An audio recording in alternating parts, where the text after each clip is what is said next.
Hello, with the new Second Rave DLC, we got a bunch of new units and 4 new divisions.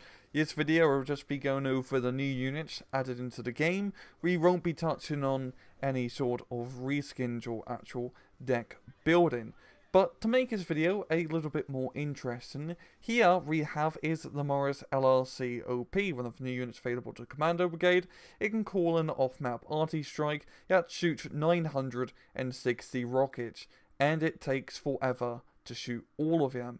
So we're going to see if we can cover all the new units before it can finish firing. So it should start any minute now, and we're going to put it off to the side here, and well, let's get started. So to start off, we're going to be going with the Commando Brigade, and they do have some interesting recon units. You have smoke grenades and Lancaster SMGs. And in the support section, you have access to Commando tank busters, because we have one PIAT that can miss, when you can get 2 that doubly miss. Infantry get access to some very highly vetted units, such as Commando Leaders with their 4 SMGs and frag grenades, Commando Assault, which is more of the same, Commando Fusil Marines, and Commando Royal Marines, which are essentially up-armed rifle squads, Commando Support, which finally gives the British a usable machine gun that can actually kill something, and a Commando 6, which is a 6-man sniper team. Well, one of them's a sniper, the other 5 are Garans. In terms of vehicles, there's nothing really too interesting. There's a Sherman 2DD, which is similar from the American DD tanks from before, and a Centaur 4, which is pretty much the same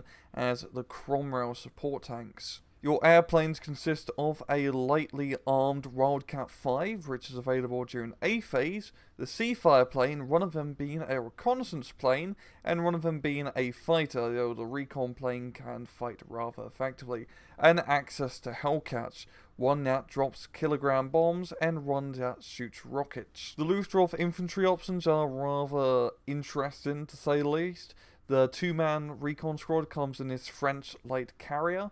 The Fusilier squad has a interwar submachine guns, a road draw run machine gun, and the Faust Battalion, which I believe is slightly worse than your regular Panzerfaust. Regular infantry is more of the same, they're pretty much all disheartened. Luftwaffe Jaegers and Pioneers are rather similarly equipped with the road draw 1 era machine guns, and then the MG271, which is a 13mm Hotchkiss MG. So in terms of gameplay, it's a German 50 cal. Okay, so if you thought interwar French tanks are pretty terrible, yeah, and what about road draw run French tanks? Because now we got them, the Renault FT17, one with just a machine gun and one with just a cannon. Yeah, slow as shit, but cheap as chips, so they're not too bad. You also have access to the same universal carrier, now armed with a 13mm MG, and a Panzerjäger Bren universal carrier. Fortunately, you're the Luftwaffe, so you have some fantastic AA units. Yeah, it's very highly vetted. You got a 200mm AA gun on top of the universal carrier. The Flak 43 is an upgrade over the Flak 36. And you got these 2 trucks, one with a 37mm cannon, and one with 2 15mm ×3 mounts. That makes the M16 look like a pansy.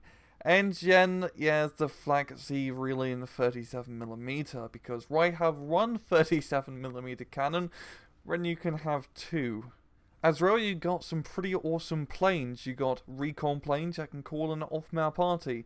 One that shoots 173mm, and one that calls in 210mm strikes. And you got a Focke-Wulf that can do rocket runs.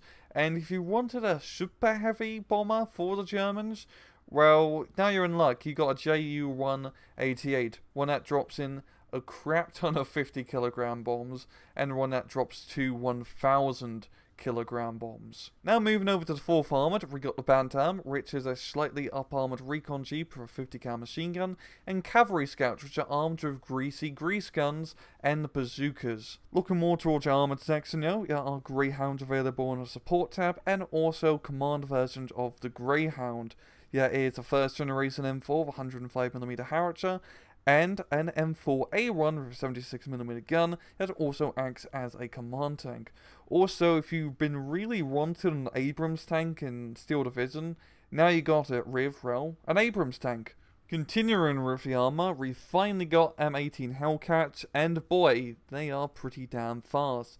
You also have access to an armored supply vehicle, and the M12 GMC, which shoots a big bloody round over a long distance, but it can also be used as direct fire support if you're feeling brave enough. To top things off for the 4th Armoured, we have a B-26 armed with a lot of 50 cals for cheap strafing runs, and an unarmoured P-38 for recon. And finally we got 9th Panzer Division. They literally only have 3 new units, one of them being the Recon Panzer Run, the Panzer II Lukes, and then the SDKFZ 263. Before we're out of rave, we go back to the Morris. Yep, it is still firing. And well, that's all the new units available to the DLC. It's a really bloody good Division DLC overall. They add new and interesting units.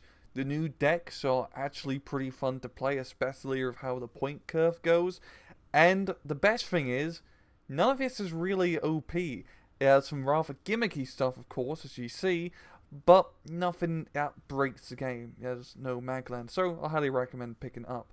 And I'm going to shut up and leave it at that. I hope you guys enjoyed the video, and as usual, please just take it easy.